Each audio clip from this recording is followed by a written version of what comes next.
স্বামী মারা যাওয়ার পর থেকে ২-৭ বছরের জীবনটা ভার হয়ে উঠেছিল মালিনী দেবীর কাছে। না ছিল কোনো শখ আহ্লাদ, না ছিল কোনো মানসিক শান্তি। সংসার কি করে চলবে এই চিন্তায় তিনি বিপর্যস্ত হয়ে পড়েছিলেন। সংসার বলতে দুটো পেট, তিনি আর তার ১-৯ বছরের দেওর সুনীল। সম্বল বলতে স্বামীর পোস্ট অফিস থেকে পাওয়া মাসিক ১,৫০০ টাকার পেনশন। এতে কি আজকের বাজারে দুজন মানুষের পেট ভরে বছর কেটে যাচ্ছিল। অবস্থা ক্রমশ আরও খারাপ হচ্ছিল।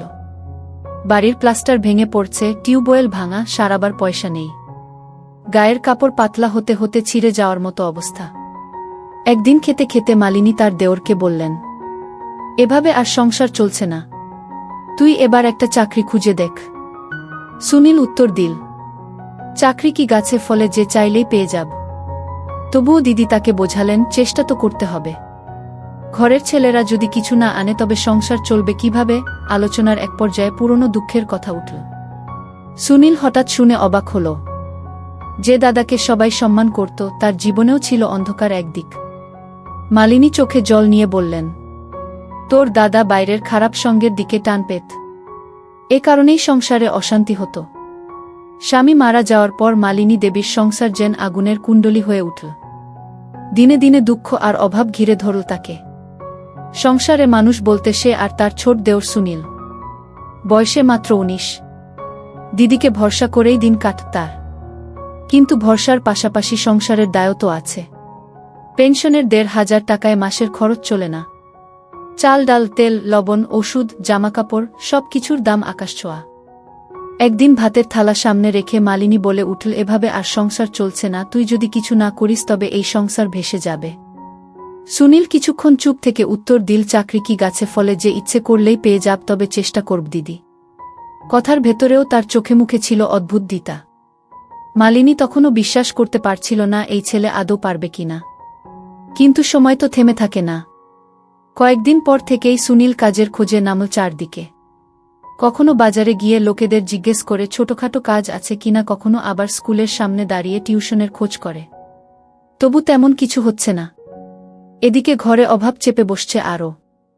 এক রাতে অন্ধকার ঘরে খেতে বসে মালিনী আবার পুরনো দিনের কথা টেনে আনল। সুনীল অবাক হয়ে শুনল তার দাদা নাকি নেশায় আসক্ত ছিল। বাইরের খারাপ সঙ্গেই সংসার ভাঙত, অশান্তি হতো। এতদিন যে মানুষটাকে সে দেবতার মতো মানত, আজ হঠাৎ যেন ভেঙে পড়ল সেই বিশ্বাস। মালিনী কান্না চেপে বলল, ওইসব আড্ডা আর নেশায় ওকে শেষ করে দিল। হঠাৎ হার্ট অ্যাটাক হয়ে গেল, সব শেষ। আমি পড়ে রইলাম একা। সুনীল সেই রাতেই প্রতিজ্ঞা করল সে আর বসে থাকবে না। যতই কষ্ট হোক কিছু একটা করবেই। পরদিন সকালেই সে বেরোল এক অচেনা পথের দিকে। কাজের খোঁজে হাঁটতে হাঁটতে হঠাৎ একটা দোকানে চোখ পড়ল। ছোটখাটো একটা হার্ডওয়্যার দোকান। দোকানদার লোকটিকে দেখে জিজ্ঞেস করল, কাজ খুঁজছ? সুনীল মাথা নেড়ে হ্যাঁ বলতেই লোকটা বলল, দোকান গুছিয়ে বসিয়ে দেওয়ার জন্য একটা লোক লাগবে। টাকা কম, তবে প্রতিদিন খাওয়া দাওয়া জুটবে। সুনীল এক মুহূর্ত দেরি না করে রাজি হয়ে গেল। সেই দোকানেই শুরু হলো তার নতুন জীবন। দিদিকে খবর দিয়ে সে খুশিতে ভরে উঠল। মালিনীর চোখে তখন আশার আলো। তবে তার মনে ভয়ও কাজ করছিল, বাইরের দুনিয়া যেমন কঠিন তেমনি প্রলোভনে ভরা। সুনীল সেই প্রলোভনে টিকতে পারবে তো? দিন কেটে যেতে লাগল। কাজ শিখতে শিখতে সুনীল দোকানদারের বিশ্বাসও পেতে শুরু করল। কিন্তু এরই মাঝে একদিন হঠাৎ বাড়ি ফেরার পথে তাকে ঘিরে ধরল কিছু ছাচরা ছেলে। তারা বলল, আয় আমাদের সঙ্গে চল। এখানে এভাবে খাটনিতে কিছু হবে না। আসল টাকা কামাতে হলে আমাদের দলে যা। সিগারেট আর নেশার প্যাকেট বের করে এগিয়ে দিল তার দিকে। মুহূর্তে দাদার কথা মনে পড়ল সুনীলের। চোখে ভেসে উঠল দিদির কষ্টভরা মুখ। সে ঠান্ডা গলায় বলল, তোমাদের পথে আমি যাব না। আর দ্রুত বাড়ির দিকে পা বাড়াল। কিন্তু ছেলেগুলো হাসতে হাসতে বলল, বেশিদিন এভাবে টিকতে পারবি না রে। এই কথাগুলো তার মাথায় ঘুরপাক খেতে লাগল। বাড়ি ফিরে দিদির মুখ দেখে সে আবার দ্বিধা হল। সে জানত সামনে আরও অনেক লড়াই আছে। সংসার টেনে তুলতে হলে তাকে কেবল পরিশ্রমী নয়, রক্তের ঘামে দাঁড়িয়ে থাকতে হবে অটল হয়ে। কয়েকদিনের মধ্যে সুনীল দোকানদারের বিশ্বাস জিততে শুরু করল। সকাল থেকে রাত পর্যন্ত খেটে ক্লান্ত হলেও মনে শান্তি ছিল, কারণ দিদির মুখে প্রথমবারের মতো একটু হাসি ফুটেছে। কিন্তু সুখ বেশি দিন টিকল না। একদিন দুপুরবেলা দোকানদার হঠাৎ কোথায় যেন বাইরে চলে গেল। দোকান তখন প্রায় ফাঁকা। সুনীল তাক থেকে মালপত্র নামাচ্ছিল। হঠাৎ দুজন অচেনা লোক এসে দোকানে ঢুকল। তারা খুব দামি মালপত্র চাইল আর বলল তাড়াতাড়ি গুছিয়ে দাও। সুনীল সামান্য সন্দেহ পেলেও ভদ্রভাবে সব গুছিয়ে দিল। ঠিক তখনই দোকানদার ফিরে এল। চোখে মুখে তীব্র রাগ নিয়ে চিৎকার করে উঠল, চোর! চোরকে ধরে ফেলেছি! সুনীল হতভম্ব হয়ে গেল। দোকানদার বলল, এই ছেলে আমার মাল গোপনে বের করে দিচ্ছিল ওই দুই ছেলের হাতে। মুহূর্তে চারদিক থেকে লোক জড়ো হয়ে গেল। সবাই গালাগালি শুরু করল। কেউ বলল, এতদিন ভদ্র সাজছিল, আসলে চোর। কেউ আবার বলল, দিদি, দেওরের সংসার তো ভাঙা, এখন বুঝি টাকার লোভে এ কাজ করছে। সুনীল প্রাণপণে বোঝাতে লাগল, আমি নির্দোষ। আমি তো শুধু মালপত্র গুছিয়ে দিচ্ছিলাম। কিন্তু কে শোনে কার কথা? দোকানদার পুলিশের কাছে দেওয়ার হুমকি দিল। সেই মুহূর্তে ভিড়ের ভেতর থেকে এক বৃদ্ধ এগিয়ে এল। সে বলল, আমি দূর থেকে সব দেখেছি। ছেলেটা কাউকে কিছু দেয়নি, বরং ওই দুজন লোক সন্দেহজনকভাবে পালিয়ে গেছে। কথাটা শুনে সবাই থমকে গেল। দোকানদারের মুখ রং বদলাতে লাগল। সুনীলের বুক ধরফর করতে লাগল। এত বড় অপমান সে জীবনে ভাবেনি। চোখে ভেসে উঠল দিদির মুখ। যদি দিদি এ খবর শোনে তাহলে কি হবে? অপবাদ কতটা ভয়ঙ্কর হতে পারে সে যেন প্রথমবার টের পেল।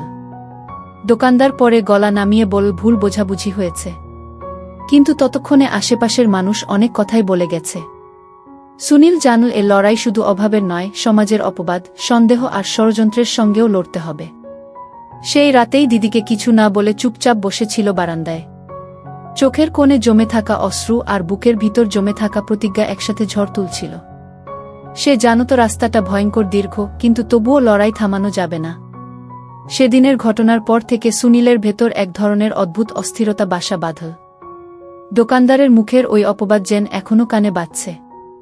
দিদিকে সে কিছু বলেনি, কিন্তু মালিনী বুঝে ফেলেছিল ওর ভেতরে অশান্তি। রাতে খেতে বসে হঠাৎ বলল, কিছু হয়েছে সুনীল? তোর চোখে কেন এত দুঃখ? সুনীল মাথা নেড়ে বলল, না দিদি, কিছু হয়নি। কিন্তু চোখের জল গড়িয়ে পড়ল ভাতের প্লেটে। মালিনী আর জোরাজুরি করল না। সে জানত সংসারের বোঝা যেমন ভারী, তেমনি ছেলেটার কাঁধে এখন পুরুষের দায়িত্ব। দিনগুলো আস্তে আস্তে কেটে যাচ্ছিল। দোকানে কাজ চালাচ্ছিল সুনীল, কিন্তু তার প্রতি দোকানদারের ব্যবহার পাল্টে গিয়েছিল। প্রতিটি কাজে সন্দেহ, প্রতিটি কথায় তাচ্ছিল্য। একদিন হঠাৎ দুপুরে দোকানদার তাকে বলল, শোন সুনীল, আজ থেকে আর তোর দরকার নেই। যা অন্য কোথাও গিয়ে কাজ খুঁজ। সুনীল স্তব্ধ হয়ে গেল। কোনো ভুল প্রমাণ ছাড়াই কেবল সন্দেহের জেরে সে আবার বেকার হয়ে পড়ল। পকেটে এক পয়সা নেই, বাড়ি ফেরার পথে চোখে অন্ধকার নেমে এলো। মনে হচ্ছিল জীবনের সব দরজা বন্ধ হয়ে যাচ্ছে। বাড়ি এসে দিদির মুখোমুখি দাঁড়াতে সাহস পেল না। কিন্তু মালিনী জিজ্ঞেস করতেই সে সব খুলে বলল। মালিনীর বুকের ভেতরটা ছিঁড়ে গেল। এত কষ্টের মধ্যেও এই ছেলেটা হাল ছাড়েনি, অথচ মানুষ তার পিঠে কাদা ছুড়ল। মালিনী তখন সোজা হয়ে বসে বলল, মনে রাখিস সুনীল, মানুষ যতই কথা বলুক, সত্যি একদিন নিজের জায়গা করে নেয়। তুই হাল ছাড়িস না। কথাগুলো যেন সুনীলের হৃদয়ে আগুন জ্বালিয়ে দিল। পরদিন সকালেই সে আবার বেরোল নতুন কাজ খুঁজতে। বাজারে ঘুরে ঘুরে অনেক চেষ্টা করেও কিছু মিলল না। ঠিক তখনই একটা গ্যারেজে তার চোখ আটকাল। ভেতরে কয়েকজন ছেলে গাড়ি সারাচ্ছে। সে গিয়ে বলল, কাজ আছে কি? মালিক একবার তাকিয়ে বলল, কাজ আছে, কিন্তু তুই পারবি তো? লোহা টানতে হবে, ময়লা জামাকাপড় পরে সারাদিন খেটে মরতে হবে। সুনীল বিন্দুমাত্র দেরি না করে রাজি হয়ে গেল। সেই দিন থেকেই শুরু হলো তার গ্যারেজের জীবন। তেলের গন্ধ, কালো ধোয়া, হাত কেটে রক্ত পড়া, সবকিছু শীতে শিখল সে। ধীরে ধীরে কাজে হাত পাকাতে লাগল। মালিকও খুশি হতে লাগল। কিন্তু সমস্যা তৈরি হলো অন্য জায়গায়। গ্যারেজের কিছু ছেলে রাতের পর রাত মদের আসরে যেত। তারা বারবার ডাকত সুনীলকে। বলতো, আয় না ভাই, তুই তো তরুণ, মজা কর। মেয়েসব ছাড়া কি আর জীবন? প্রথমে সুনীল এড়িয়ে যেত, কিন্তু এক রাতে তারা জোর করে টেনে নিয়ে গেল। অন্ধকার ঘরে ঢুকেই সুনীল স্তব্ধ হয়ে গেল। টেবিলে মদের বোতল, ধোঁয়ায় ভরা পরিবেশ আর অচেনা কিছু মেয়ের হাসাহাসি। সে ভয়ে বেরিয়ে আসতে চাইলে একজন তার কাঁধে হাত রেখে বলল, ভয় পাচ্ছিস কেন? এভাবেই তো মানুষ বড় হয়। সুনীলের মাথার ভেতর দাদার মুখ ভেসে উঠল। দাদার মতো যদি সেও এই পথে পা বাড়ায় তবে সংসার শেষ হয়ে যাবে। হঠাৎ সে জোরে ধাক্কা মেরে বাইরে বেরিয়ে এলো। গ্যারেজের ছেলেরা পিছন থেকে চিৎকার করে গালাগালি করল। কিন্তু সে আর পিছন ফিরে তাকাল না। দৌড়াতে দৌড়াতে বাড়ি ফিরে এলো। বারান্দায় বসে হাঁপাতে হাঁপাতে মনে মনে বলল, না, আমি দাদার মতো হব না। আমি আমার দিদিকে কষ্ট দেব না। কিন্তু জানত না এই প্রতিজ্ঞার পরই আসছে সবচেয়ে বড় ঝড়। পরের সপ্তাহে হঠাৎ এক রাতে গ্যারেজে আগুন লেগে গেল। আগুনে দোকানের অনেক মালপত্র পুড়ে ছাই হয়ে গেল। আর আশ্চর্যজনকভাবে লোকেরা সন্দেহের আঙুল তুলল সুনীলের দিকে। কারণ সেদিন রাতেই সে কাজে ছিল না। কেউ বল, নিশ্চয়ই প্রতিশোধ নিতে সে আগুন ধরিয়েছে। মালিক ক্ষিপ্ত হয়ে পুলিশে খবর দিল। পুলিশ এসে সরাসরি ধরে নিয়ে গেল তাকে। হাতকড়া পরার মুহূর্তে সুনীলের চোখে শুধু একটাই ছবি ভেসে উঠল, দিদির কাপা মুখ। এ কি তবে তার লড়াইয়ের শেষ?